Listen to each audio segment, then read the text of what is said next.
I'm joined by co-host Darren. Hello. Hello, in the booth. This is the first time I've ever got to sit down with a co-host in the booth. Oh, first time I got to sit down in like 2 days. We'll get chairs eventually. I am so old. We wait till we get the money. So me and Darren have been playing in an Age of Sigmar. So this is Mr. Darren Watson for the YouTube thugs and everyone over on in the podcast. Big love to you. So we've played in the world's first Age of Sigmar team tournament, 4-man team tournament. How do you feel about that? I feel great. Yes, I feel... It doesn't look like I feel great because I'm knackered and old, but Yeah. it's been amazing. Maybe we've got day. team T-shirts, right? What team were you in? I was in... Oh, God, I can't read upside down. Tell me what that is. You're in the Culture Chain Rasps. Oh, correct. Yeah, I was in the Gentile Grots. Nailed it. Nailed it. So big shout out to Tom in the chat, one of my teammates.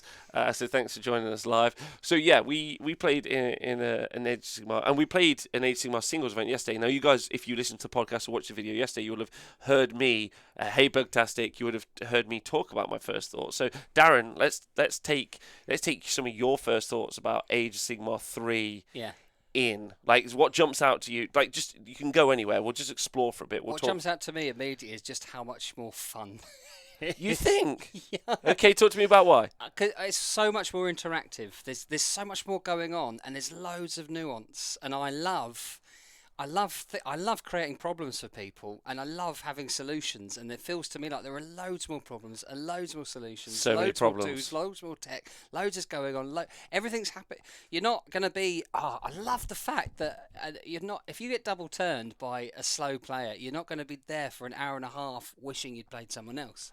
Like, To be fair, the excitement you feel when they finish their movement phase and you're like, I'm going to redeploy. Oh! The excitement is so good. So good. So good. And it's so useful, isn't it? Oh, like, What a yeah, great rule. we could talk about that forever. Yeah, so like way more fun and engaging. So you think it's more engaging because you get to do stuff in their turn? Yeah, and there's just more stuff. There's just more stuff to do. It's more interactive, and it's fun. Yeah, okay. Like what? So redeploy, was that your thing? That like that's what makes it more Unleash fun? Hell's stupid rule. I tell you what, Owen does not love. So I played my games today. I mean, Mr. Darren Watson, Mr. Joe Purcell, and also the Owen Jackson. So I couldn't have had a better day of Warhammer. I played some Legends. You and me played. You kicked my bottom. That was a tough time. And then I played Joe. I kicked Joe's bottom, and then me and Owen had a much closer game, which was quite nice. He was playing that big OBR Nagash. But I think just talking about fun, the enjoyment I had, because when we played our game, my whole kind of meta strategy was built around turn 3 and being able to use that removing an objective. Yeah. Now, I didn't think that was ever going to win me the game, but I thought it made the loss not as bad. I like that. What a great rule. So one of the battle plans yesterday, it made it feel like there was no point playing the game. So jury's still out for me, but good. Because like you were playing such an aggro army, right? Like, could you see how? Imagine if you'd have got it, it would have been almost just completely zero. Like I would have been on that back one objective in the corner without anything. I think some games. Do you know what I don't think I've had time to do is decompress and assess what effect that actually has on any missions, or because I'm still very much in an Age of Sigmar 2 mindset. So there were so many instances where I could have redeployed and forgot. I could have unleashed hell and I forgot. And I wasn't playing Age of Sigmar 3. I was playing Age of Sigmar for the first half of like yesterday when we were learning it. I was very much still treating it as an Age of Sigmar 2 game, and it's completely different. So I mean, I when you did it, I was like, oh Christ, I forgot that. Do you know what I mean? So I hadn't accounted for it. So, but I liked that it did happen, and it had a plausible effect on the game, and you played for it, and that's cool that you can actually set out to do it. But I've not been able to. I'm looking for. I mean, we're fresh from 6 games over 2 days, so we're knackered. I'm looking forward to spending the next month agonising over what I can do about that. I'm completely somewhere else. I'm like straight in.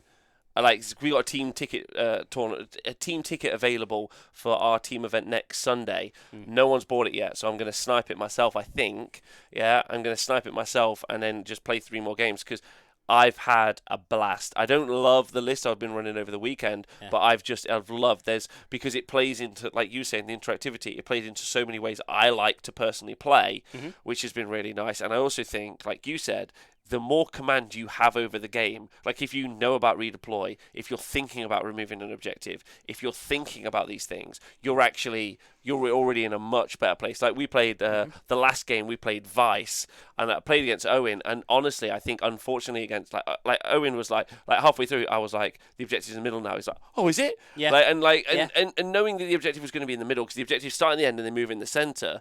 Turn 2, they go. Like to their I was playing my 4. entire game knowing it was moving into the center. I think for Owen, he was just going through those first few turns and really learning the battle plan. So like, it's not a win or a loss really. It's just learning those first few battle plans, and some of them are going to go back to your list writing, like because your list was super aggro, right? Gotrek, the salamanders. I think I use Seraph. From what I can ascertain from watching lots of Seraphon, other Seraphon players, they seem really cagey, and I think I use them a bit more aggressive. I take the first turn much more than I've seen most people do, but it's built to be aggressive, absolutely. Yeah. Like, but my point is like I feel like my list was far more defensive, and whether or not our matchup was not good or bad or whatever, like I don't think those defensive lists necessarily are going to do very well. In those missions. Again, early days, fresh off the back of 6 games each. Yeah, we're experts. Yeah, but like so many lessons to learn. Like so many lessons learned. Do you think there was like one big lesson like that you took away? Like, is there anything that really stood out? I mean, I liked it when people pay attention. Oh my God, pay attention. You're gonna have to remind. That one of the things that I found was, so even though I think I knew, it was like, oh my God, it's the end of the magic phase again. So so when someone just started their magic phase, they'd be like, I cast this spell. I'd be like, do you know what? We're already past the stage where I can unbind spells. Yeah. So you can unbind in both turns, and I was like, I wanted to unbind a spell, and so I wouldn't say back, hey everyone, by the way, Flinty Walker. Hello everyone. Adam's in the chat, he is. The lovely. Yeah. Also, Joe Cry, big love to you. Shugo, I'm really struggling to write lists. I'm really not sure what I should go for in Lumineth. I think the Banner Blade goes in my Shrine Luminor with a totem keyword and the free command per turn. 30 Sentinels are ridiculous, aren't they? So that's where I would start. I'd start with 30 Sentinels and then lose all your friends. I think shooting is better, right? Because of a couple of things. It's ridiculous. Shooting's so good. Like, stand and shoot is good. Like, so I had something happen in my last game where Owen charged, so Nagash, into my horror screen, and I was like, stand and shoot. And then I was like, double check the wording for me, double checked it. So my Exalted Flamer shot at his unit behind Nagash. Yeah. Because you don't have to shoot the unit that charges you. So I was standing and shooting against another unit. And that survived the day 1 FAQ as well. That survived the day 1 FAQ. That was intentional. Yeah. Which I was like, I could use this so much. Imagine Nagash is bearing down on you and your commander goes, right, lads, stay there and shoot at those skeletons. All right, boss. Hang on, Nagash, can you get out of the way? It's just not on. It was so I like stand and shoot is very strong. So I think shooting's stronger than that, but also you need stuff that can go and push off objectives because, like, or better yet, I said this yesterday. I'm going to ask you a question. I think you need stuff that can definitely kill a thing. Cause what do I say? Yeah, well, yeah. I mean, always be killing. No, you don't say that. I don't say that. So tell them. Kill what you can. So one thing that I noticed as well is I was using Seraphon, and they've got a lot of chip damage in Seraphon with various like board wide mortals, projection from the Slum Mage priests, the Realm Shaper engine, etc. But whereas before you would happily chip a little character because you knew that they were probably going to die over a couple of turns. No point. Because of heroic recovery. Well, yes and no. You need to be able to. If you're going to do it, you need to be able to spread it, so they can only heroic recover one dude. But I was thinking to myself, well, rather do that. I'll do some chip damage on that zombie dragon.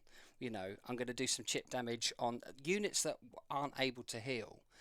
So my chip damage placement went to different places, and you definitely kill what you can. If you can't kill something off in one go, rally! Oh my God, rally is ridiculous. See, I haven't used. One of my favourite. That's brilliant. What blew my mind? What blew my mind is I was playing Joe, and he was like, "I'm going to rally that unit," and I was like, "Oh, don't I have to be within 3 inches?" And I was like, "He's like, read it, Rob," and I read it, and I was like, "Wait, you can do it. It's just a command ability. So if it's general, wholly within 18, unit champ."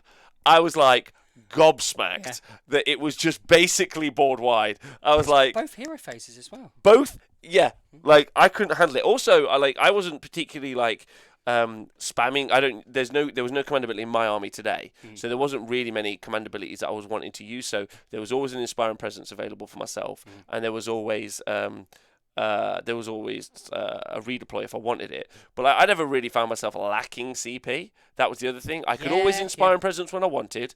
I could always be like, right, I'm going to save that for the end of the turn.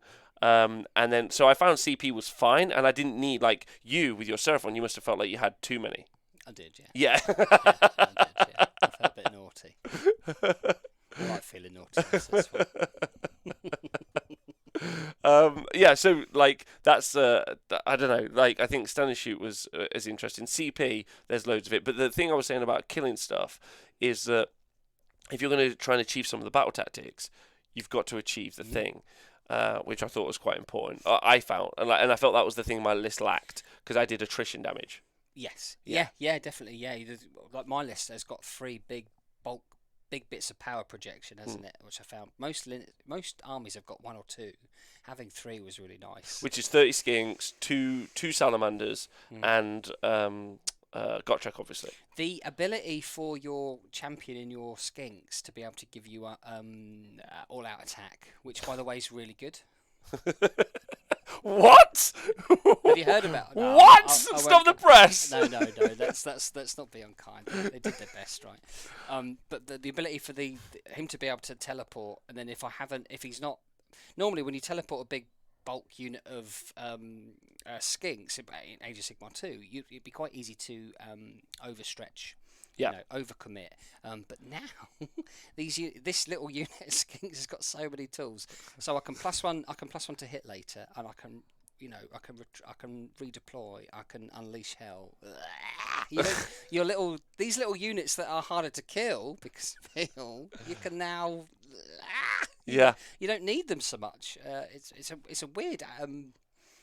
I just love it. There's so much. I'm going to say a big shout out to David Smith for donating 5 gift subscriptions, and also thanks everyone for being here. So Gotrek at 435, 6 games in. Darren. I spent 18 months because of COVID. 18 months, 19 months trying to get people to use Gotrek. I did my very best. Do you think they're going to stop using him now? I did a global competition that was open to everyone. The main prize was a Gotrek painted by none other than Vince Venturella. Is it Venturella? Because names are important. It cost me $500. 20 people took part in that. So that's how bad he was. Because even like a $500 prize, people are like, nah, I want to win Age of Sigmar. Yeah. Now he's been every list. Come on. Because we played a team format today, we talked about it, and I said to you, if you were putting Gotrek in team lists, are you going to put him in a worse list to make him better, or in a good list to push him over the top? And you're like, Seraphon don't even need him.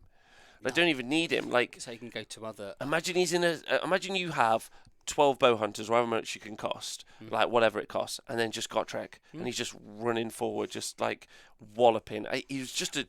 I felt like my army pushed forward because I'm aggressive, so I pushed forward, and people were just trying to get out of the way. The whole time, he's so good.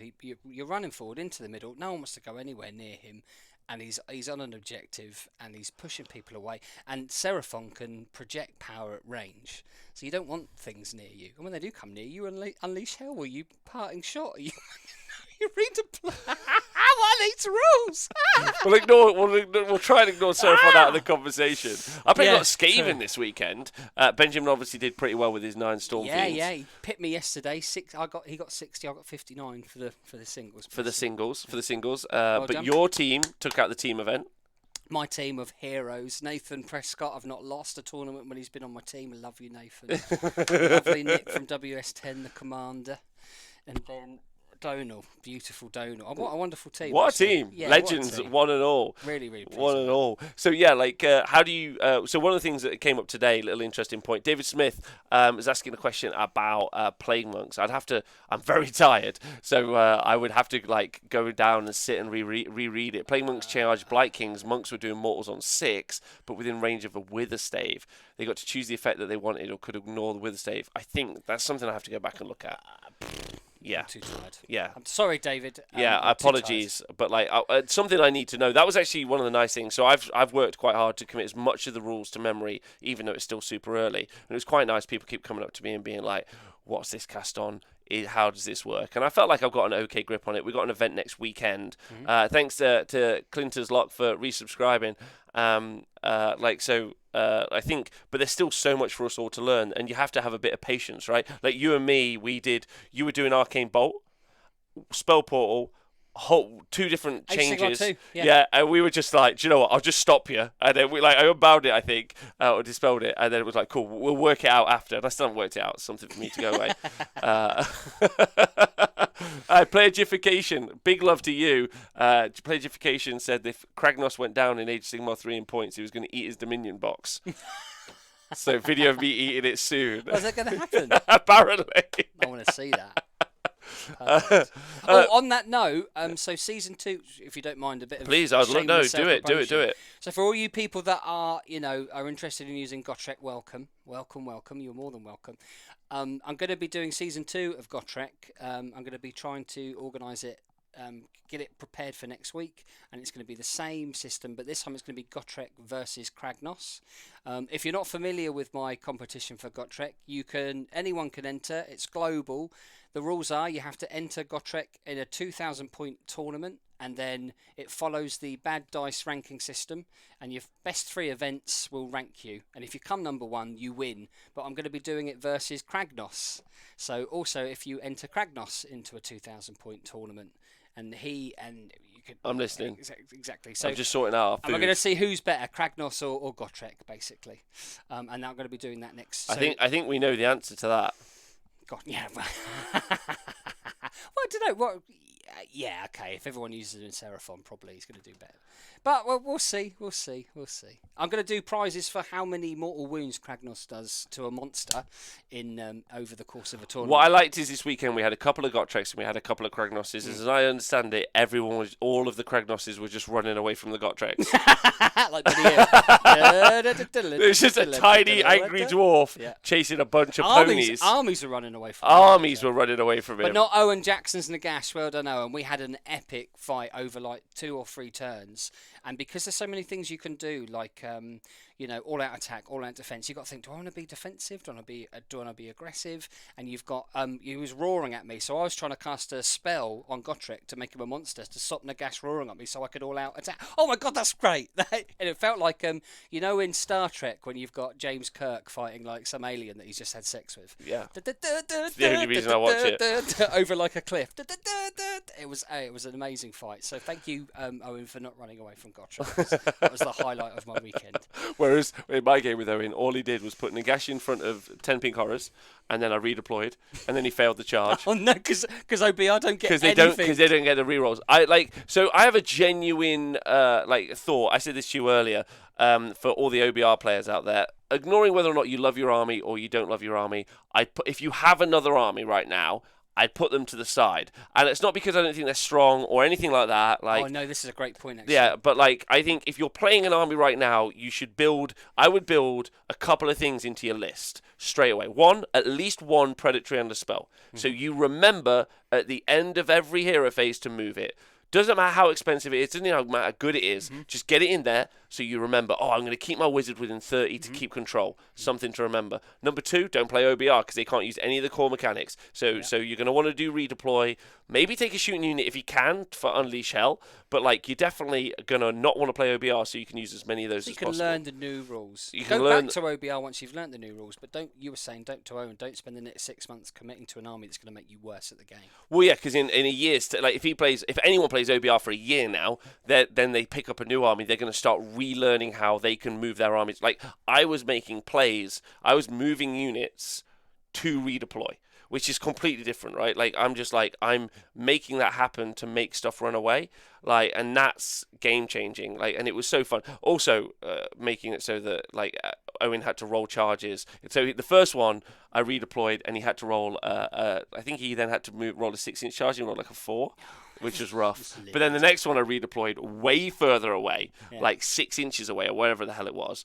No, like, so it was an 8, and I had a Kairos dice. So at any point I could turn, but I didn't turn it. Like, but it was, but like again, that's something that's pretty key. So like, if you can do some really really clever stuff, or like you redeploy into fangs. I redeployed, which allowed me to move 5 inches back within 18 inches of a character. So when he went to charge me, not only was he 5 inches away from me, so he needed an 8. Because he was within 3 initially. So he's within 3 initially, then he was within 8, and then when he went to charge, I parting shotted and got the 4+. So the redeploy allowed me to move back into parting shot range and then This is outrageous. Just what a great day. It was a great day because there's going to be so many things to learn. Now, I got a point for you. I don't know if do you play many pickup games? Like, you just go roll some dice and have a beer? Oh, I thought you meant women. Not pickup plays. No. Sorry, like, not like that guy watches the film. Like, so do you ever like you're not a once a month gamer, are you? If you go play, you're playing like at a level, would you say? Yeah. Mm-hmm. My point is, Nathan made a point today, and I'm going to talk to Nathan about it tomorrow. I feel like this game, Age of Sigmar 3 rule set specifically, is going to reward people who play like a lot. Oh, yeah.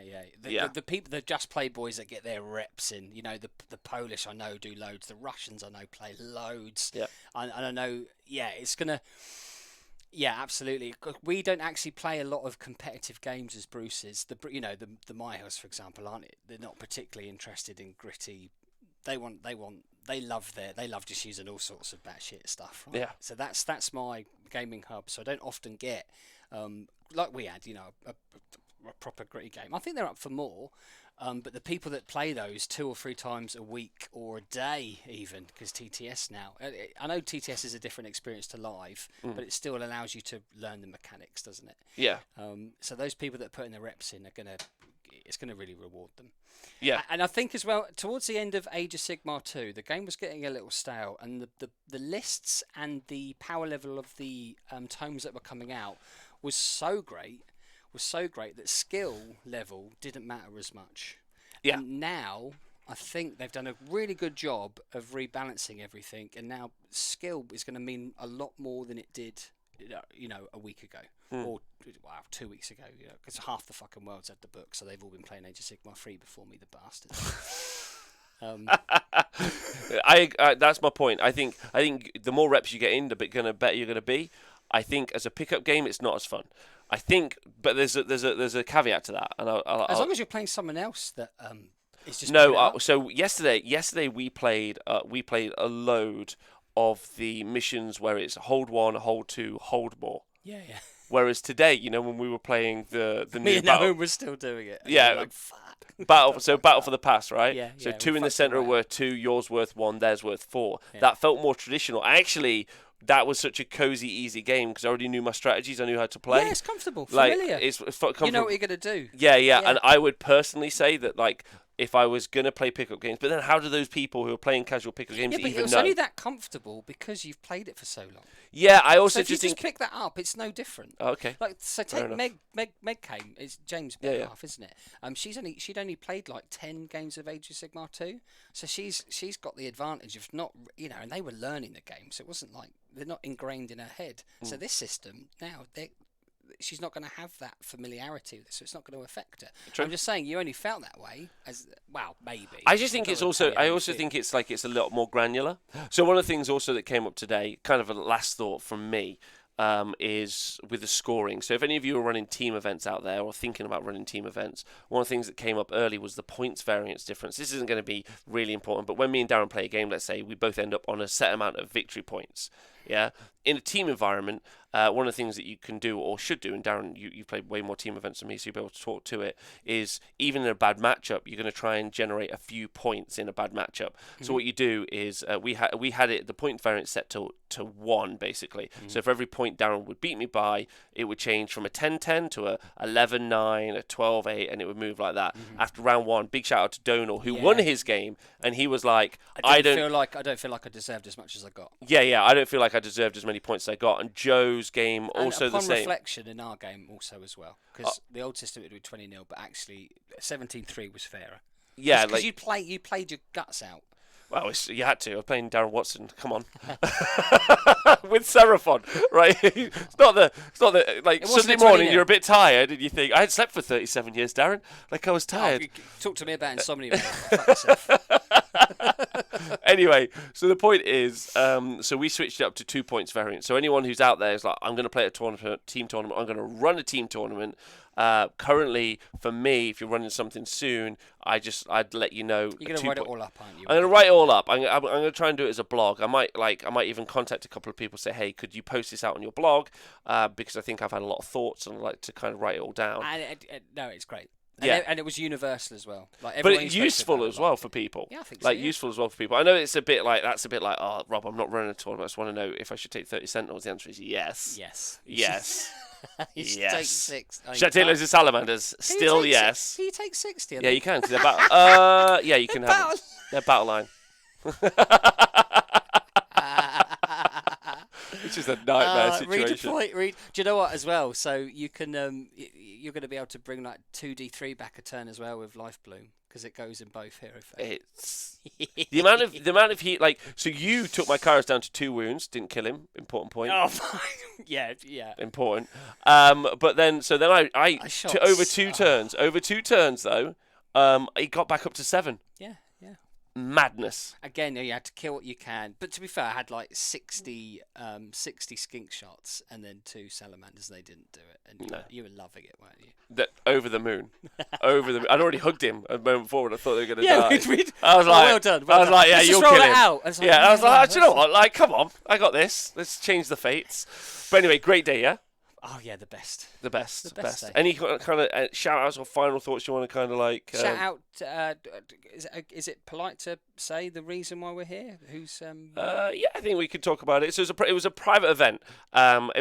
So one of the friends of the show, I don't know if he wants to shout out. So if he does, I'll do it on tomorrow's show. But like here, basically... travelled over, like they're all vaccinated as a team, so they flew over. Well, team, everyone here was vaccinated. Oh yes, of course. Yeah, so double jabbed. Yeah, come on, well. Yeah. So like that was a really important point. And so we all got invited to a private event. Basically, the venue was hired out for the weekend. Private event. We all got team shirts, which was cool. And it was just lucky that it happened. He happened to book it months ago, like however long ago, to coincide with the HCMR launch. The HCMR launch was happenstance that it happened at the same time. It wasn't planned, was it? Wasn't planned at all. I mean, the FAQ coming out yesterday, it was basically like all of the things combined so we could have this perfect Age of Sigmar. But honestly, I don't think I would want to learn So they do Age of Sigmar 4. First thing I'm doing is booking a weekender of Warhammer and getting all the Wasn't that the best way to learn Age of Sigmar? Yeah, I was like, can you do that? He's like, yeah. I was like, isn't that good? But you're with your mates. What I loved was it was the right. We had the right level of tryhards, me and Benjamin. we had the Fluffmeisters, we had the Pretenders, we had the trolling, the trolls we had in the room. We had some of the. Oh, I can't wait to see. You're going to share that picture, aren't you? Yeah, unbelievable. There's some beautiful, some perfect moments captured. The photography has been unreal. Unreal this weekend. And some great stories. Nathan killed. We said Nagash with a netter. Nathan killed Nagash with a netter.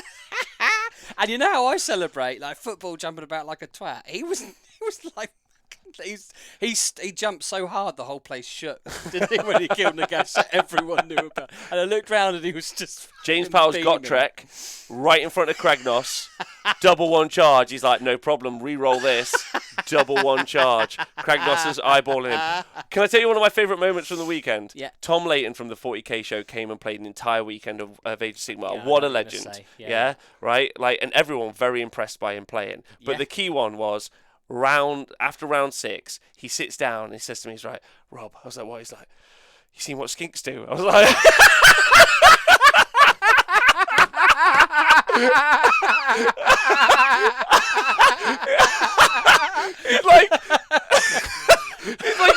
It's like playing 40k, but they're worse.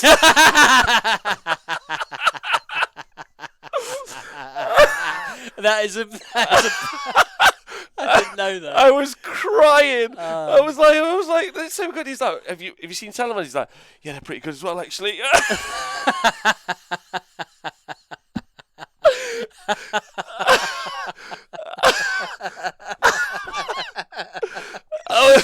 Oh God! And I was like, you should just send that to the QA team. They're like, should we put the points up? I'm like, do you know what, lads? Maybe a bit. Like, oh, anyway. Sorry. He was so serious as well. He was like, I know, that's why it's so like, fun. I can see his face. I mean, you've eaten something way too spicy for you, and you're like, I hurt my jaw. oh, anyway. Anyway, it was great. So, yeah listen, Age of Sigmar 3, so many thoughts. We're obviously the Monday show tomorrow for the Stat Center. Monday night, me, Nathan, and the gang are going to be talking about our thoughts about the event, but also about playing the games as well and what we think we learned. Because I think this is one of the biggest takeaways. Like, I think when they put out the new GHB, can only have 3 endless spells last year, I was like, whatever. Like, I was like, cool, I still know this game. This isn't a problem. Yeah.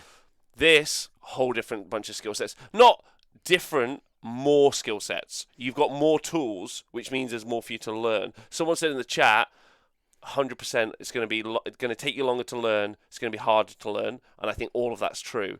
I think to the people who play casually, the idea that you're just going to like chill, like that you're going to have to like get in a bunch of reps, to you might be like, oh, I don't really want to do it. But you could do that in a casual setting as well. You could do like in a fun way. You don't have to have like all pro tournament mode in your head. You could play a fun list and still just be pushing it around. Nick Thompson was pushing Squigs around all weekend, trying to use the redeploy. I have really, really fun games. Yeah. Really, really fun games. So a lot to learn, which is great. Well, it was 4 pages, but it's come a long way from 4 pages. I don't know. I missed the 4 pages a bit. Like, it was 4 pages and 83 FAQs. I didn't. I loved the Warhammer rulebook. Like the that. big, yeah. Yeah, it was like a great. Bible, wasn't it? No, it was good. Listen, Darren, lovely having you here. Big love to you. We'll try and make sure they don't hit the mics. Hey, if you listen sorry. it's okay. This has been Stream Street for whatever. We're on the road to 500, which is the point. How many have you got? For like 20 left to 500. What a legend. Yeah.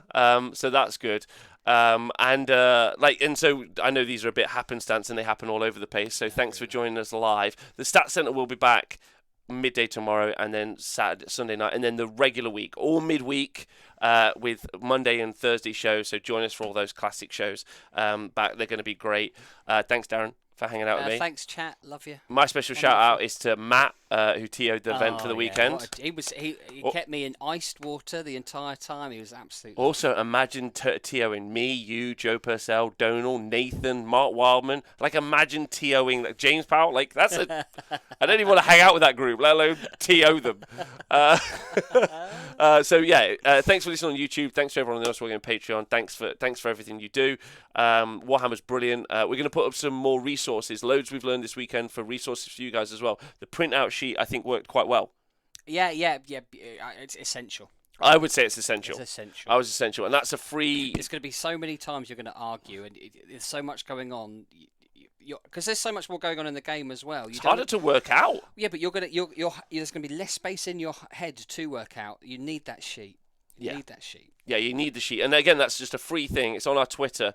If you want to go download it, there's a Google Drive link, and I'll try and get it included in the show notes as well. So download it, print some out, like cheap as chips. That's going to be really important to do that. So, and then we'll think up some more free resources we can help try and make games faster. Another big shout out for the guys at the Texas Masters who did the sheet that we printed out and laminated. So it had all the rules on there, so that was great. And then super. Yeah, super. If you're learning it, really good. Also, shout out to Darren loving Smite prayer, loving Smite. Right. 48 inches. You doing a prayer? Fuck you, buddy. 48 inches. Yeah, insane. Right, you guys look after yourselves. Loads of love. Keep it easy. Enjoy yourself. Loads of love. Bye.